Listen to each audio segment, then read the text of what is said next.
Beastmaster obviously works very well with the sniper, but what else do you think about this pickup? I like it personally because vision is so important in this matchup, so that's one of the JDL, so they kind of start off with a, they already had a bad record. So unfortunately, their JoinDota League and their future in JDL doesn't look quite so bright for season #1. But I think as a whole, eHug has looked like one of the strongest teams, the up-and-coming teams of North America. And then Void Boys, playing with Pat Soul, has been really impressive. But again, the question of whether or not Pat Soul actually sticks around for Void Boys or much more likely stays with Team Tinker is may end up resulting in Void Boys no longer being quite the threat that they were in the past.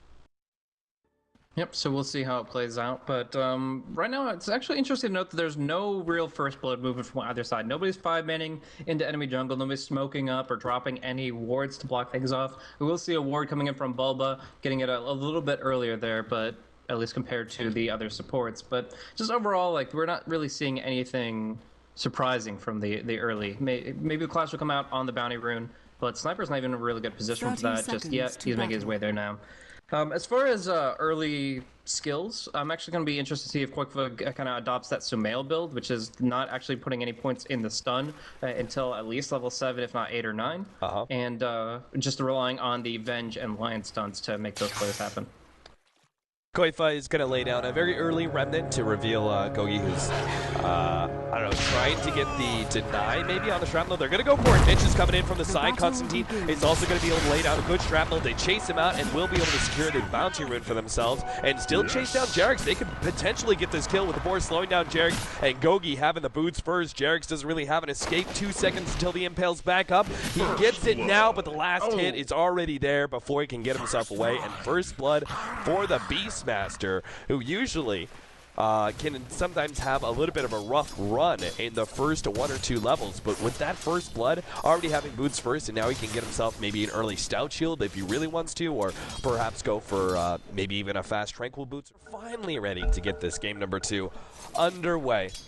And we're going to go back to what should be, I would say, a rather... Oh, you can see actually Bulba. I actually really like this play in general as Phoenix. Is you're able to get a good block, or maybe you're dealing with a support that isn't terribly threatening when it comes to kill power. Going at level 1 for Fire Spirits instead does kind of threaten that support a bit more, and you're able to play a lot more aggressive and not just constantly be harassed out without anything to defend yourself.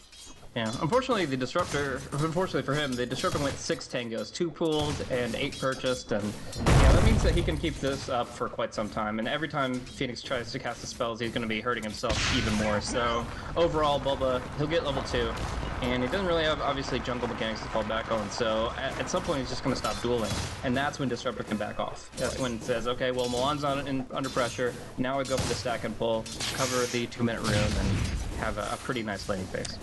Meanwhile, you haven't seen Mitch a whole lot. Looks like he tried to lay down a Fisher at one point in time.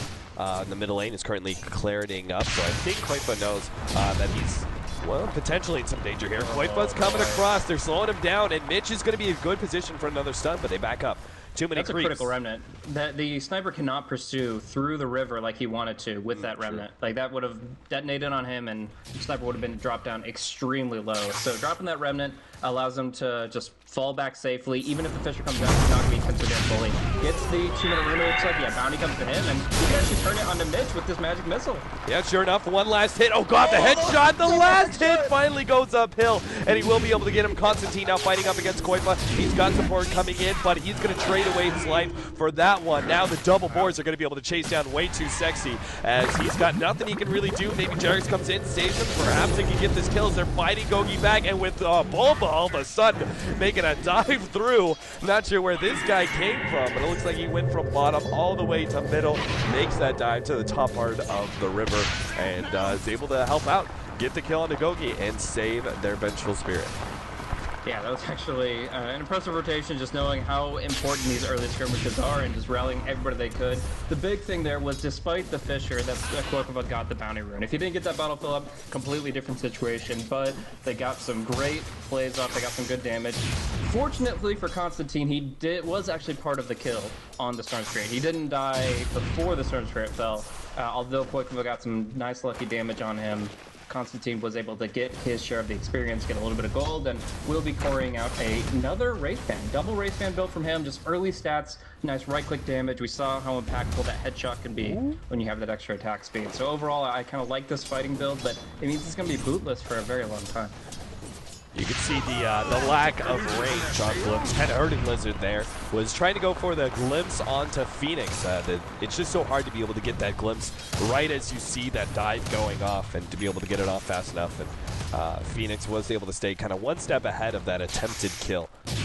But still, does also get the Tranquil Boots on the Phoenix, obviously a very important factor since you're dealing with a harassment battle back and forth. Tranquil Boots is necessary, otherwise you're going to lose so much of your early gold on Tangos. Yeah. And I think it would have been really nice to prevent those Tranquil Boots, but the fact that he was able to get a kill on the mid lane is something you don't really account for, and yeah, he's actually going to be doing really well now with full HP nearly constantly, and if he's this far back, he can actually queue up the Fire Spirits, regen about half that health before he goes in. Mitch picking up the haste rune here, is looking for an opportunity to catch Bulba, but Bulba does have that early rune ward that he placed a while back. Knows that Mitch is coming in through the side here with the haste rune and is going to play very, very conservatively until you see Mitch goes elsewhere. And it looks like he is going to be heading into the middle lane, which Qojqva should be well aware of. This is about the time where you usually see a gank on Storm Spirit just before he hits level 6. Try and keep him away from that top lane. Meanwhile, Qojqva is going to be gone on here, hexed up. Jarek's already using the Impale, but the Lycan Wolf's not going to be enough of a block. Patsol backs it off, and at least they force Qojqva back, but not enough for a kill. Nope, they still want the Storm Spirit here. He's very close to level 6, but Sniper will be hitting 6 first. This means they can actually look for the Assassinate to help them out. A little bit of harassment damage now, but they're setting the stage for a kill here in about 10 seconds. And with the position of Mitch and the fact that the Dire Observer doesn't really know where he went, it is very possible they could find this, and that would actually bring the Earthshaker very far forward this game, only being level 2. Sniper having another shrapnel ready to go, lays it down. The Fisher block is going to be able to lock Qojqva in a position here as Constantine now just needs to get him low enough for Assassinate. Not quite enough though. A bottle charge will keep Qojqva ahead of that line. In fact, it's going to be Mitch who does fall here. The best he can hope for is perhaps a juke, maybe deny himself the neutrals. Yeah, he runs back down the cliff in an attempt, but Qojqva's right there to be able to clean him up, and Bulba will be the one who claims the last hit, and plus should be able to get that 6-minute rune as well. Yeah, and that's why you usually commit a second hero to the gank. You either have Disruptor TP for the Glimpse, to have them smoke very preemptively, something along those lines. Just having one support do it is often not enough, and with the power treads coming out from the core here, it made it impossible. Qojqva just survives through everything. So now he's level 6, he's going to control the double damage rune, and there's a really good chance he'll find a kill with this, so we'll have to keep an eye on him. But in the meantime, we see if Jarek's actually taken some farm on the lane here. He's actually built himself up to 10 CS, pretty uncommon for a 4-position support, but we'll have to see what he turns into. And as we see him get more farmed, I want to parallel this to another hero pick they could have gone with. Since they went for the stun build on Storm Spirit, I actually think they could have gone for Alina at the time they picked the Lion, and it would have worked just as well with the Venge, but we'll have to see. Really, talk about that Lina a little bit, because in most of the time when we see Lina, we see her, you know, constantly being picked up as a mid. Very rarely do we see a support. Hold up, Qojqva is going to be gone on here. Way too sexy. Saving the sun for a while. Patsol's going to make the dive, and there's nothing they can do to double save crit him. too. Yeah.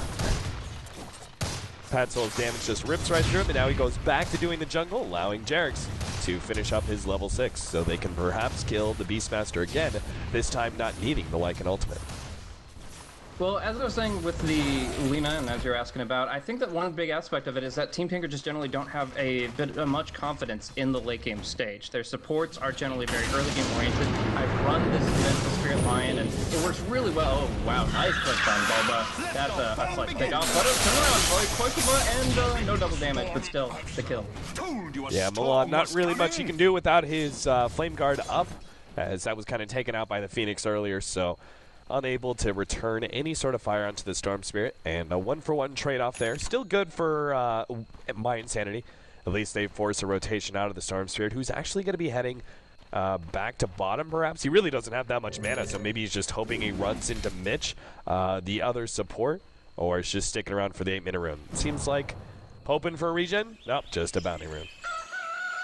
Yeah, but the likelihood of the Lion getting hexes on Blink Initiation is not that substantial here. The Echo Slam comes out really quick from Mitch, and the Beastmaster, if he's blinking, he's not like right on top of the support. So I really feel that like if you already have the stun setup from the Magic Missile or from the Electric Vortex, Light Strike Array is about as good as your Earth Spike is going to be. And then as far I would compare Finger of Death and the Laguna Blade pretty directly. Gonna see an attempt, no, not on top. The Invis Rune maybe creating an opportunity, but too close to the tower for now. Yeah, one of those scenarios where I feel like Constantine just needed to make the call and go for it, but they're still maybe going to get Jarex here. He's going to be slowed down by the shrapnel. Right click should be enough. He's going to try and return as much damage on the Constantine with the help of the Wolves, but it's still well above a kill threshold as mYinsanity now centering up with the Ember Spirit joining them to take that tier 1 tower top. Tower is under attack. Is there any way you can modify those stats to talk about after the 30-minute mark? I kind of feel like that combo falls off 30-40 minutes in, but obviously the bench still has some great things to offer the late game, and the Hex to counter Blink Initiation is still very meta relevant. But staying on topic for now, we do see like a 4-man movement up top. Might seem like an overreaction to some people, but if they only bring 2 or 3 people top, you know Qojqva's going to be TPing, and that ball is going to be hitting as hard as it did down bottom. But we will see kind of push in both ways. A lot of towers falling, and it looks like MY want to stick together. Yeah, not a big surprise versus the Storm Spirit. We also saw the danger of dealing with the Lycan, especially since he's got 2 different disablers behind him. Post 40 and 80% win rate. Wow. Yeah. I mean, maybe that's a sample size thing, or maybe it's just the players that do it are really confident at that stage in the game, but that is... you really generally know all of these heroes and rely on only the ultimate. Okay, oh, jeez. No chance for the Flame Guard at all. I was going to talk about magical damage versus pure, if you can get like an Agadem's on one of the 2 heroes who went out on the Lina, because if you have the Flame Guard, but you get initiations like that where he doesn't even get a Flame Guard off, yeah, there's nothing you can do. Qojqva is going to be forced to blow all of his bottle charges here just to make sure he's not stuck inside the Roshan pit while the rest of Team Tinker back away from the mYinsanity kind of 4-man that they were running earlier. They do lose their tower in the middle lane, as Lycan was able to snag the last hit on that one. Constantine isn't terribly farmed. He's sitting on the 3rd highest CS right now, but because of his 1 death, he's actually suffering a bit in net worth, only sitting at 3,700 compared to the Lycan, who's sitting at 4,500. Pretty big difference, especially since I feel like the Sniper is the one who really needs to be more of the mid-game hero, buying the Ember Spirit time, or do you think it goes the other way? I mean, both of these heroes are viable mid-game, like kind of snowball-oriented heroes, definitely different in the way they react to the mid-game, but they both can be mid-game fighters, and they both can be big late-game heroes as well. So... right now, I'm just kind of seeing like this potential for both sides to really clash in the Roche pit, and I'm curious actually which one will have the better aspects of it. They don't actually have a kinetic field skill. They put so many points in Glimpse, and the 2 points in Thunder Strikers are probably the more odd man out here in order to get the damage, but now they don't have a way to hold in the Static Storm. Do you think that would influence how Roche engages clash if Lycan goes for it?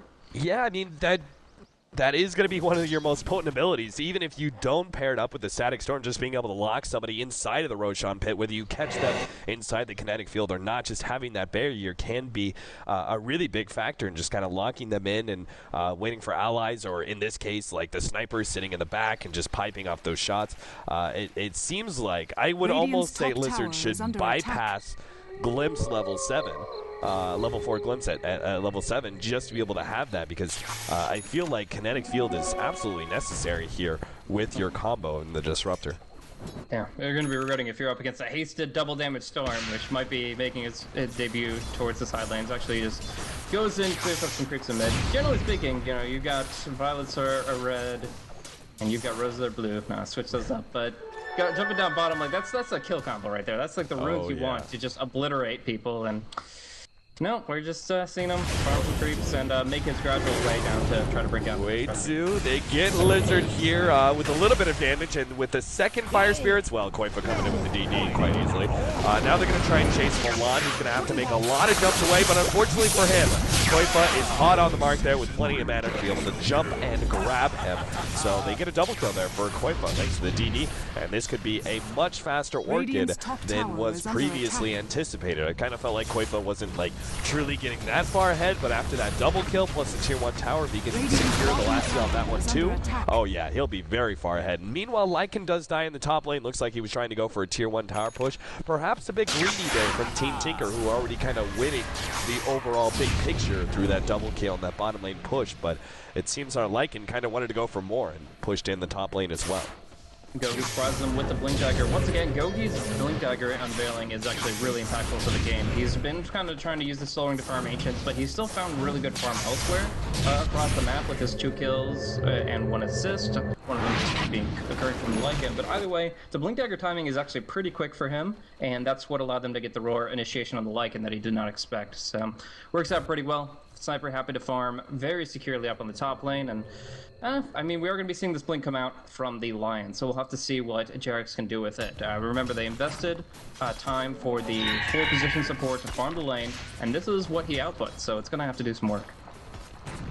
They're also farming up Ancient Stack on the side of mYinsanity, so Gogi perhaps trying to get a bit ambitious for his next item. Aghanims is definitely well welcome here up against the Lycan as well as the Storm Spirit. Again, you talked about how that single target is going to be so good versus the Storm. Yeah, the jump on to Milan. The response there from Lizard was able to get a static storm, but not nearly enough damage without anybody else nearby. And also, Team Tinker are now going to go for Roshan here. So everywhere you look, kind of Team Tinker are getting these sometimes small, sometimes big victories. Yeah, like if they had everybody available, this Rosh would be a very interesting exchange from both sides, because you have to think about what the Supernova brings to the Rosh fight. If you put it on the high ground or you put it inside the pit itself. And yeah, I think it would be an interesting back and forth, but they just negate that entirely with that quick blink pickoff via JerAx and Bulba, and now it's just completely in favor of Team Tinker. They do put the Aegis on the Lycan, however, and how do you feel about that decision versus the Storm? Yeah, that seems very odd. I mean, Storm's here, it's a classic Aegis hero, and Lycan isn't a terribly popular Aegis hero. Anybody who has any sort of transformation, Brewmaster, Lycan, any of those heroes, Lone Druid, they're not terribly popular Aegis heroes, right? Because once you die, you come back, you don't have that ultimate, you're not nearly as effective as you were for the first life, or vice versa. You just die in the first life without using it, and then second life, perhaps you do have it, but then you're surrounded by a bunch of enemy heroes. So we'll see what can be accomplished with it, but for the most part, I think the Orchid Storm is definitely somebody that has more high impact in playing aggressively with that. If they just want to make sure that Patzel is farming securely and has no risk of dying again, they're not going to bring them down twice if he holds his Shapeshift. Or theoretically, I mean, obviously there are tools. There is the Searing Chains of Primal Roar, the Kinetic Field, Wind Disruptor, 7. But for now, it's just him farming away, and it's probably going to be, for the most part, a farming Aegis. Necrobook picked up for Patzel as the rest of Team Tinker. Despite the fact they didn't get over the Aegis to Qojqva, they're actually trying to bait JerAx and almost have a fight here in this bottom lane. Smoke up even now, so it looks like they're going to try and find a pickoff. Again, keeping themselves very aggressive, or at least seems to be anyway, as they don't even have Finger of Death, and yet they still want to be able to find somebody on the side of mYinsanity who's farming. And it could just very well be Lizard. That would be very far forward to travel to look for those kind of pickoffs, but he's currently farming up that hard camp. And, Mitch is actually pretty close to a Blink Dagger. Maybe that's what they were really looking for. Yeah, he's been pushing down creep waves pretty well. The Arcane's coming out early for him, but one thing to notice, though, the Ward Vision gives them a pretty clear idea that this is a smoking. I mean, they don't actually see the smoke activating, but they saw them walk away and not actually show up anywhere else. So it's pretty clear that this is just a aggressive movement for the tier 2 bottom. They do bring the Lycan, however, and he, of course, as you were mentioning, is the one with Aegis. He needs to be involved if they're going to go for a mythic push. But meanwhile, on top lane, you got the Beastmaster. 1 point in aura, a couple boards will be up, and they're just going to gradually right-click this thing down. It's not going to be a fast push by any means, but it's also not going to be one that's contested directly. They Radiant's have no bottom risk. tower. Regeneration for Qojqva. This may be exactly what he needs to catch up to mYinsanity. Loses his regen now, and a bit of mana gone, but mYinsanity kind of forced the fight. Orchid goes down, and Qojqva unable to get off the ultimate. Qojqva still going to be chased. Milan tries to catch up, slowly but surely burning Qojqva, but does have enough mana to make the jump away. Now the Phoenix Egg popping on the left side, was able to finish off the Beastmaster. Looks like Milan's going to go down as he's completely out of mana. As that regen did work there for Team Tinker. I mean, they really shouldn't have been able to catch up to those heroes, as mYinsanity backed themselves out very early on, knowing the rotation was coming, but the huge jumps there from Qojqva does manage to kind of force them to turn. Yeah, 9 times out of 10, that's a secure retreat, but just getting that nice little rune there, they get the tier 2, they get 2 big pickoffs, and it's only the sniper who keeps farming away. We'll see what item he chooses to build up next, but he's got to go into it realizing there are going to be people right on top of him. They have a Blink Lion, they have a Phoenix who's farming with the Midas, and they, of course, have this Orchid Storm, so he's under a lot of pressure to go more defensive than offensive. And it probably will just be the Manta style to break the Orchid, Radiant's but top tower you never is know. under attack. So tier 1 tower going to fall without fortified. much of a thought here from mYinsanity. They're not really going to be fighting it here. It looks like our Beastmaster is going to go for Necrobook. Your thoughts on that over Radiant's top Aghanim's? tower has fallen. It just depends on the timing of the fights. Right now, I think they're comfortable with their cooldowns, where they can just jump in with the relatively short cooldown Static Storm, use the fights that way, and otherwise, like the Sniper, the Ember Spirit, they're really good at fighting in between cooldowns. They're the ones who just stay active and involved throughout the entire game, no matter what abilities they have. But Beastmaster, he'll be waiting the extended, say 80 down to 70 as he scales it up cooldown, rather than the 45. But range shouldn't be an issue with the Blink Dagger. So overall, I like more ability to take tier 2 towers. If they go for another play up on the top lane again, they should be able to secure the retreat with Roar. So I would say that it's still reasonable for them to say, we can build Necro, we can push top tier 2, and make it so that Team Tinker has to spread the map a bit. Right. So, Necrobook versus Necrobook. What's our Bulba? What's he's got? He's got a plate mail, so going to be going for that early Shivas. Not a big surprise. There really is only one build on Phoenixes for the most part. You see Tranquil Boots, an Urn pick up early on, and then Hanamitis and straight into Shivas is pretty much your very standard build. Haven't seen too many diversions from that. Yeah, I've seen a couple times where they try to go without the Midas, and I actually think it just doesn't work that well because of the fact that you need so much experience to get to like 16 early. You get to 16, you get your duration of your ultimate so much better in the fact that it will survive through more attacks from 8 to 11. It's a big difference. You get the Shivas on top of that from the gold you get for the Midas, and that's a lot of attack speed they lose, negating the Beastmaster's aura, essentially. So, very important that he gets those 2 items, and after that, he can play around a little bit. And Force Staff if the team needs it, or just go for a BKB to cast your spells against Disruptor, or you can even go for a Sheep Stick, which would be really good against heroes like Sniper. When Orchid is purchased pre-15 minutes this patch, it has a win rate of 76.9%. The average win rate of Orchid is 51%. So a big difference, obviously, in how quickly you pick up your Orchid, because Storm is probably one of the biggest snowball heroes in this game. And as you can see, the fast Orchid also allows you to get a very, very fast BKB most of the time, which we talked about as something that's kind of essential for Qojqva when we first looked at this draft, primarily because of the Disruptor. So we'll be seeing the Ember Spirit kind of really falling back towards a build that will be really good later, but for now it's just kind of, you have to go it. Qojqva actually might get scouted. There is the smoke breaking, and he's just gone. Absolutely gone. Wasting the smoke, wasting their time, and they're able to push out other lanes. Very good way of just scouting things out as heroes that can escape so efficiently without being glimpsed. Yeah, you can see way too sexy. Immediately starts pushing forward the mid lane. We also have Bulba dressing the top, while Jerix as well as our Lycan farm up the jungle. So very efficient use of the map. Now they do jump on middle lane where way too sexy. They just got this gem. Wow. Didn't even notice that gem pickup, but that's yeah, Jerix rough. bought it.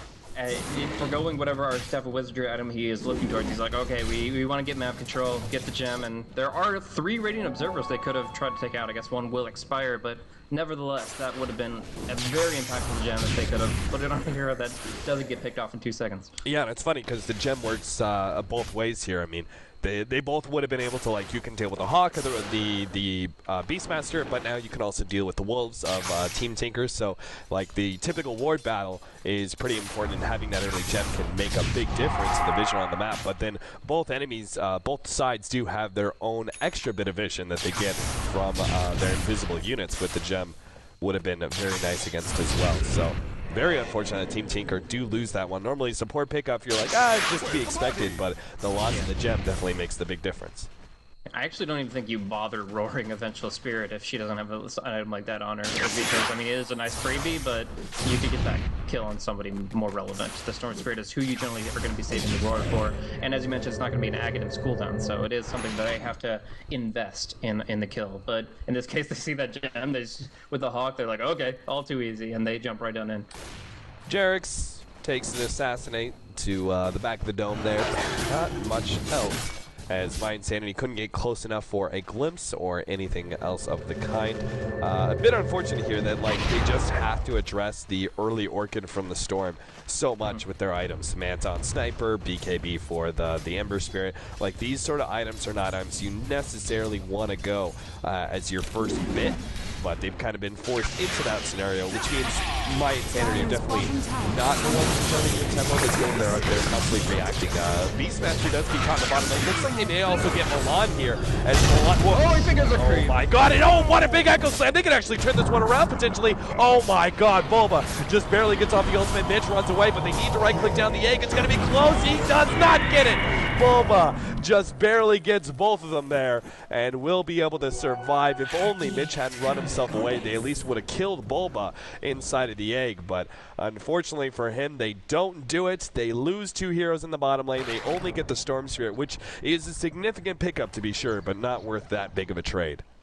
Wow, that was a roller coaster ride of a skirmish there. Fans from both sides have to have their hearts pounding, because the Finger of Death under the creep is a pretty critical loss of damage, but and then of course, Echo Slam was tremendous, but that Supernova was just barely enough to turn the tide of battle, and they are actually able to profit from it for the most part here. Now, Midas as well as the Shivas will be used. Some deity action going on with the Bulba inventory. And yeah, from here he's going to progress very nicely in his items. He's going to be very confident that the attack speed slow is going to be sufficient to allow that level 16 Supernova to be used in a very aggressive position in the fight, rather than what we've seen it so far, which is just against 1 or 2 heroes.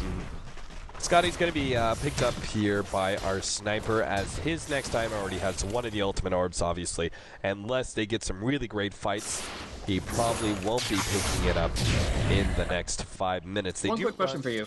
Is there any chance that you would build a Lincolns, in the sense that you're up against a Eventual Spirit? Maybe. We do have a Fisher laying down on Jerix. It's possible, but I would just think you are basically rendering. You have to accept the risk of the Vengeful Spirit and just be like, okay, I already have the Manta to deal with the Orchid. That's really all I can do to mitigate their offensive actions. At a certain point, you got to go offense yourself, right? And Scotty is a nice in-between item of defense as well as offense. I definitely agree with that, and there's a lot of potential, but it's just kind of irrelevant against Storm Spirit, Lycan, Phoenix. Like, you're kidding. The supports that you're supposed to be like 3 or 4 shotting later in the game are not really going to care that you're slowing them down with Scotty. It's literally just because it gives all the stats, the agility as well as the strength, and maybe you could just go Sanji Yasha or something instead to kind of get the cheaper, more cost-effective way. Well, not more cost-effective way, but tempo-effective way of getting that those necessary items. But yeah, anyways, whatever it may be, if he goes, if he went for the Lincolns and Milan didn't have to go for a BKB, I would think that would be really cool, because then you could just put the Lincolns on the Ember Spirit, and he could play Glass Cannon Battle Spirit. He would have to defend the high ground, but since they're not doing that, it's kind of, no matter what he goes, it's not ideal.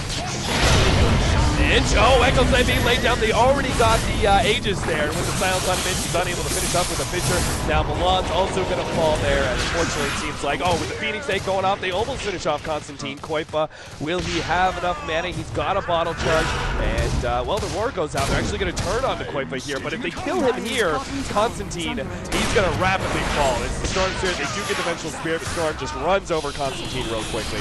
And they do completely wipe mYinsanity. It wasn't a bad turnaround there. They do manage to get the Aegis as well as that extra Vengeful Spirit kill, but it of course means the Sniper no way out of that scenario. And again, another rough fight there for mYinsanity. If they had managed to steal the Aegis or something, that would have been beautiful, but Qojqva preemptively popping the BKB made the big difference.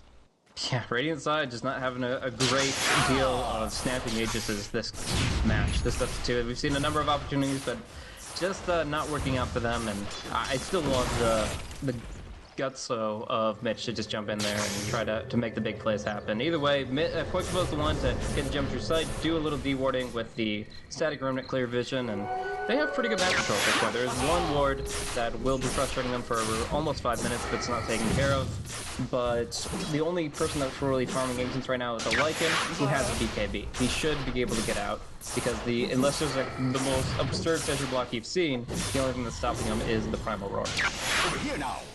Yeah, you know, I like that gumption of Mitch as well to make that jump, solely because I am feeling very pessimistic about mYinsanity. You look at the net worth, and it's obviously well in the favor of Team Tinker, so I think most people would be feeling very pessimistic for their chances in this game. But for me, it's mainly the fact that you are going defensive items. Like, you went the defensive, you know, kind of defensive pickup of Manta on the Sniper, which was essential for sure. And same goes with the BKB on the Ember Spirit.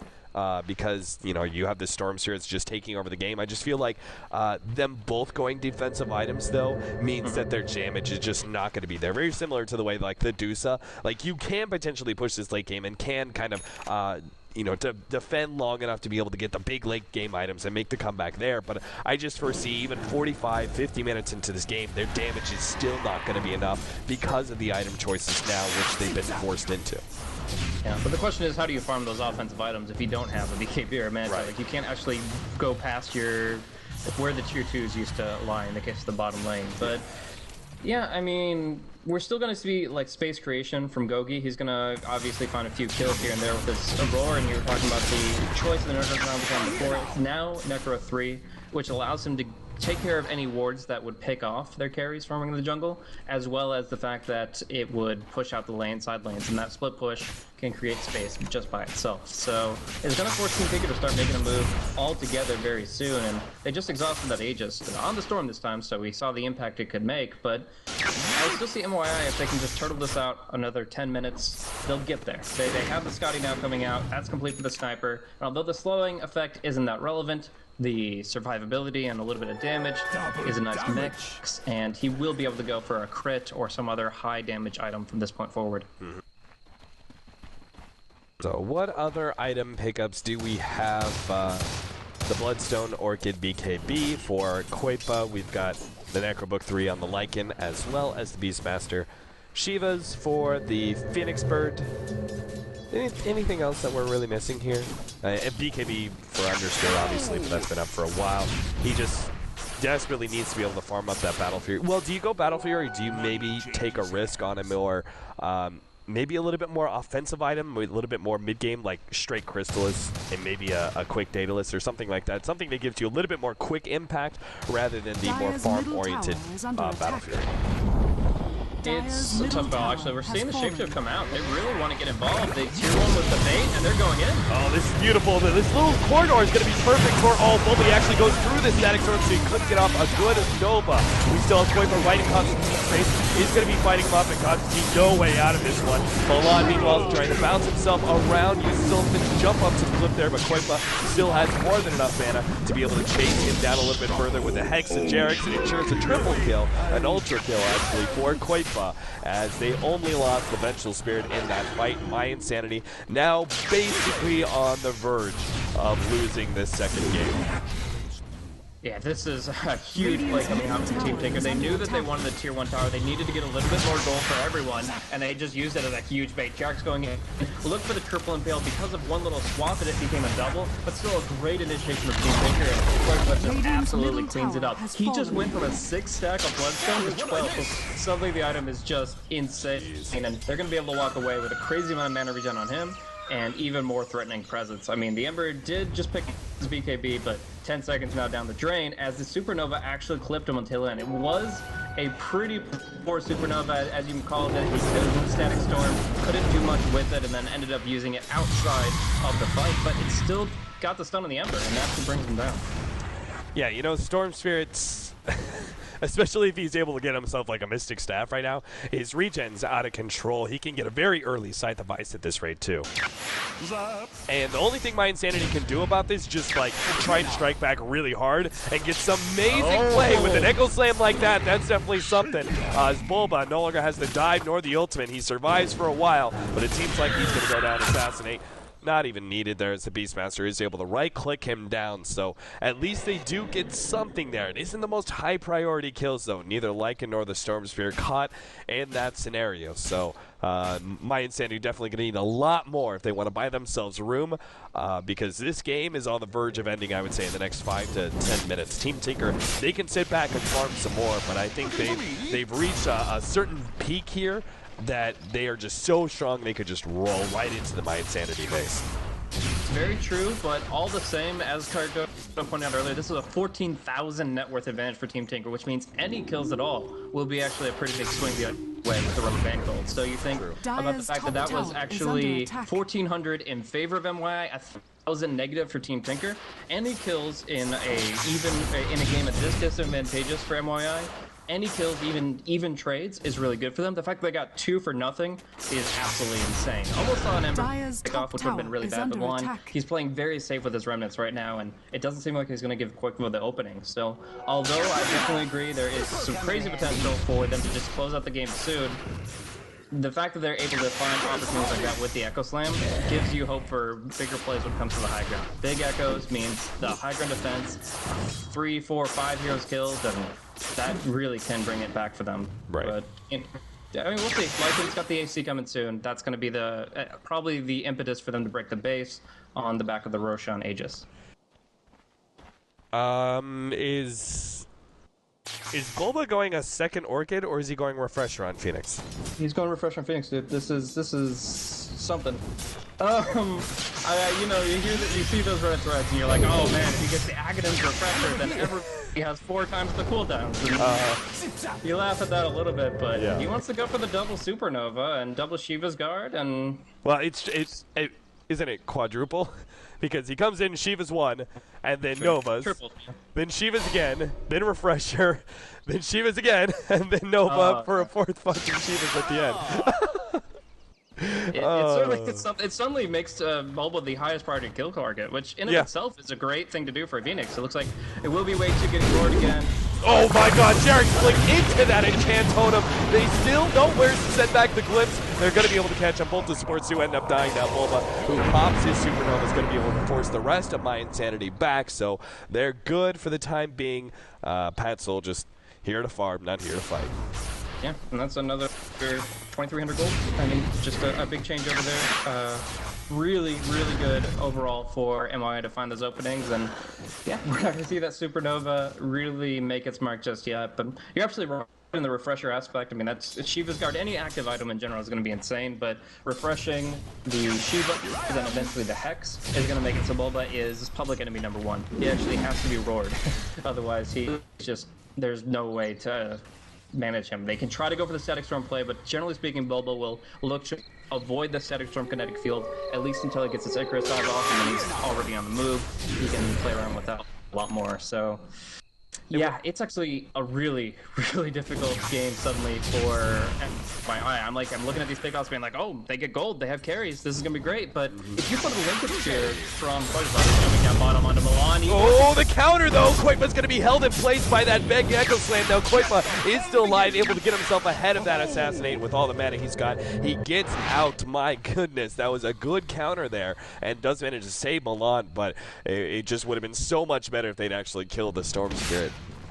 At least no BKBs were wasted on either side, so it's like you didn't overreact to the situation. You knew how to manage it, but there weren't reinforcements, and both sides kind of keep it cool despite the tense circumstances. But yeah, this refresher on Beastmaster has got to be as impactful as a refresher on Phoenix, and he's got to stop Bulba from playing the game the way he wants to, because it will be the second refresher in competitive, and that is gonna open some eyes, because people are gonna see more and more that this item can actually do amazing things if you just farm this early. Like late game, 60 minutes in, people are gonna be attacking so fast, Mjolnirs, butterflies, whatever, that maybe it's not so relevant, because one supernova can easily be your death. But right now, he has such a strong advantage over his opponents that Shiva's aura and maybe Fire Spirits makes it so that he can actually reliably Nova at least halfway into the fight. And the second Nova should be the one that just cleans house. So again, the ultimate of the Beastmaster has to be used on him, and probably twice if this Lincoln Sphere is used appropriately. What about the refresher on Gogi here? Beastmaster, who's going to be building another refresher instead. Again, instead of the Aghanims, like I understand, like refresher, doubling up that stun duration can definitely make a big difference in picking off some of these heroes. But I always felt like Aghanims for Beastmaster was not quite core, but exceptionally good given the long range as well as the low cooldown. Yeah, I think that it's about the ultimates that come out within 5 seconds of each other, not 45 seconds. I like the Beastmaster Aghanims, but in this case, if he's not double roaring in a fight, it just doesn't matter. Like, the fights won't be lasting 45 seconds. They won't get skirmished, and then a fight 45 seconds later, because Team Tinker will know whether or not they're going to back off based on that. So overall, I definitely think the refresher is going to be better than the Aghanims here, because he has mana to support it. And it's actually the only way they can kill Bulba once he finishes this refresher. Radiant's top tower has fallen. Team Tinker continuing to push in. It seems that they are finally ready. They've got the Aegis on Qojqva, they've got Cheese on Padsol. Plenty of big-time items, and they're just going to start this off with a slow siege. Milan, who still doesn't have his down here, is going to be doing that much. The sniper is pecking away at Padsol, who managed to get off his BKB. The swap will save him for the time being. Meanwhile, he'll also eat his cheese. So actually completely investing. Perhaps taking around way too sexy actually gets taken on. His swap has been a bad enough position, but Assassinate is enough now. Milan pops his BKB, turns the fight, but he's getting already so low. Just through the right click, the Padsol will end up falling. Gogi also going down there as Jarek now jumping forward, was able to get at least one there. Blizzard also going to fall here, so only the sniper, and even he is left to die there. The buyback from the sniper, but nobody else, and that seems to be it right there. Team Tinker just won that fight handily enough that sniper by himself, I don't think it was any way for him to defend. Yeah, they were looking for that double refresher, or double primal roar to actually hold the high ground here, and it didn't do anything, unfortunately. They get the roar onto the Lycan, they reset the fight with a swap out into Cheese, and then suddenly they can actually, because he has no BKB, kill the Beastmaster before he even gets that second spell off. So suddenly that entire investment is made worthless, and he doesn't have buyback. That's 2 lanes of running. That's about to be your game. Team Tinker really just knowing how to respond to situations, and MVP, way too. I mean, that swap is the game-winning move. And now we're just left. Well, there's finally the refresher, so at least we'll see it this game. But Bulba has the 4-time Shivas, I suppose, ready to go, and all they have to do is push down this bottom last lane. They can wait out the next Roshan if they really want to, but they still have the Aegis, of course, on the Storm Spirit, even if they did lose the Cheese on Padsol. So I anticipate them just trying to end out this game. BKB purchased by the line. We saw he was working on that one for quite some time, and we almost have actually a full Aghanims for way too sexy. Eventual Spirit's definitely not a hero who usually gets a whole lot of luxury items, and you love to see Aghs. It's a very fun item to get on Venge, but it's just so rare to actually get that much gold on this hard 5. Yep. So going back to the draft a little bit, since this game is kind of running its course at this moment, the Ember Spirit pick. He had to play so defensively, he actually hasn't really done anything this game. I mean, he has gotten 3 kills, 2 assists, but that's kind of just collateral damage in the team fights. He's been farming, but he hasn't farmed the key item, the Battle Fury. Is there any pick that you would just sub in and say he can do better against that Storm aggression? You know, I felt like, in general, they could have just run something that was a little bit more reliable as a hard carry. Like, Ember Spirit is definitely one of those heroes who can definitely do a lot in the late game and can be, you know, this amazing hard carry. But like heroes like Dota, hold up, jump in onto Constantine. We do have Qojqva, who also orchestra up Blizzard in the background while he goes for the sniper, trying to finish him off. The last couple of right clicks will get him, while the supernova #1 will explode in the background. The rest of mYinsanity trying to get back to their found second supernova, now being laid down right next to the throne. Qojqva gonna be swapped in, take now, and now, well, the Aegis does go down for the Storm Spirit. It's only Milan who's left. There's no way he's able to do enough damage by himself, so that is a complete white ultra kill there for the Storm Spirit. And Team Tinker, well, they took game number, or ended up losing game #1 to mYinsanity, do manage to get some vengeance and tie up this 2-game series 1-1. So really contested run between the two sides here. It was really interesting to see what both teams brought to the table, the momentum that Team Tinker was able to build when they really got a draft they were comfortable with there. The last one